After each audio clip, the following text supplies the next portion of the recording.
Bonjour les amis et bienvenue sur la chaîne. Voici l'analyse complète du quintet de ce dimanche 8 mars avec le classement des chevaux selon notre tableau d'analyse, base, super favori, outsider, tocard et la surprise. Avant de commencer, abonnez-vous à la chaîne et activez la cloche de notification pour recevoir chaque jour nos analyses et nos méthodes turf. Les bases, le 4 Go On Boy. Cet authentique champion est un spécialiste du mile, avec 75% de réussite dans les 5 premiers. Il a notamment à son tableau de chasse l'élite Lopet, le sprint 3. Ce critérium lui échappe encore. Mais c'est peut-être le jour J. On y croit. Le 6 Executive EK. Ce trotteur transalpin compte pas moins de 8 victoires sur le mile, en 11 tentatives, sur ses terres.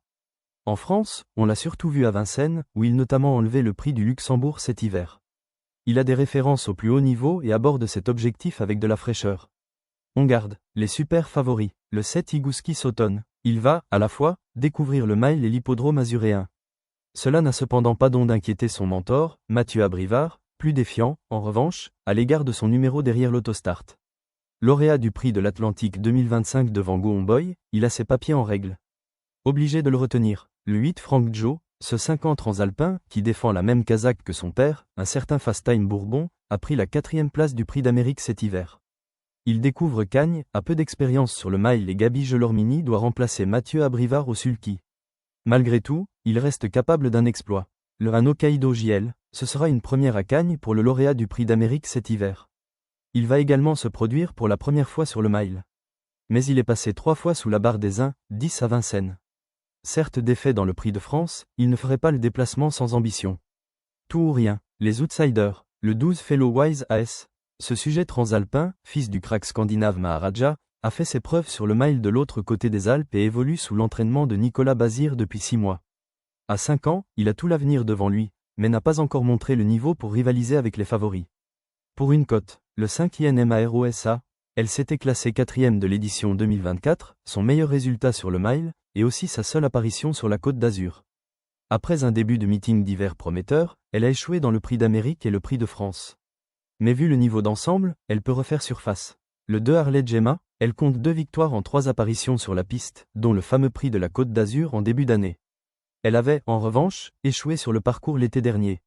La vitesse n'est, en effet, pas son point fort et elle devrait se retrouver en retrait à l'entame du sprint. Plutôt une place. Les tocards, le 13 Gold Voice, ce sera une première à Cagnes-sur-Mer et sur le mile pour elle. Cette jument qui effectue désormais l'essentiel de sa carrière sous la selle n'a plus été vue au sulky depuis août 2024.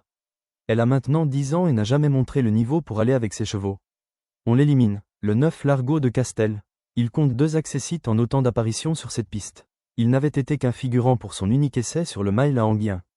Il collectionne certes les accessites cet hiver, mais s'attaque à toute autre partie cette fois. Pas pour cette fois, le 10 Lightning Stride, ce sera une première à Cagnes-sur-Mer pour cette jument scandinave qui a fait ses preuves sur le mile sur ses terres. Elle a correctement figuré à Vincennes cet hiver, mais dans des lots bien inférieurs. En courant battu et en misant sur des défaillances, un petit accessite n'est pas inenvisageable. Le 11 Jongleuse de Lune. Elle compte 2 accessites en autant d'apparitions sur cette piste. Elle se produit pour la première fois sur le mile et affiche un record de 1 pied 11 pouces 2 à Vincennes. Elle sort d'un bon meeting d'hiver, mais ne s'est encore jamais frottée au top niveau. En bout de piste, la surprise, le 3 Fakir MERITE. À 11 ans, c'est le doyen de l'épreuve. Il s'était contenté de la 6e place dans l'édition 2025. Il n'a d'ailleurs jamais brillé sur l'anneau azuréen et compte également un échec sur le mile d'Anguien. Sa forme est, par ailleurs, sujette à caution. Cela s'annonce compliqué. Voilà les amis pour l'analyse complète du quintet. Si cette analyse vous aide dans vos jeux, abonnez-vous à la chaîne, laissez un like et partagez la vidéo avec vos amis parieurs. Et surtout n'oubliez pas, les jeux d'argent comportent des risques, jouez toujours avec un budget que vous pouvez vous permettre de perdre. Bonne chance à tous et à très bientôt pour une nouvelle analyse turf.